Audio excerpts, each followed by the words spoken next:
আপনিও যদি চা ভালোবাসেন আর সুস্থ থাকতে চান, তাহলে চা খাওয়ার সময় এই 3টে ভুল ভুলেও করবেন না। প্রথম ভুল, একদম গরম চা খাওয়া।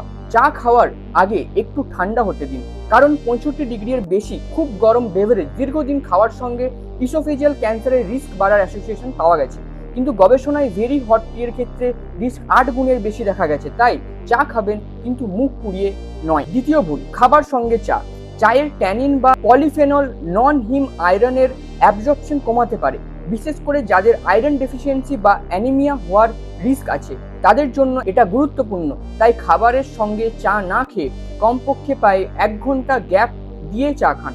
তৃতীয় ভুল, প্লাস্টিক স্টেনারের অতিরিক্ত ব্যবহার। গরম পানীয়ের সংস্পর্শে কিছু প্লাস্টিক মেটেরিয়াল থেকে মাইক্রোপ্লাস্টিক রিলিজ হওয়ার কনসার্ন আছে, তবে এটাকে সরাসরি হার্ট অ্যাটাক করায় বলা এখনই সায়েন্টিফিক্যালি প্রুভেন নয়।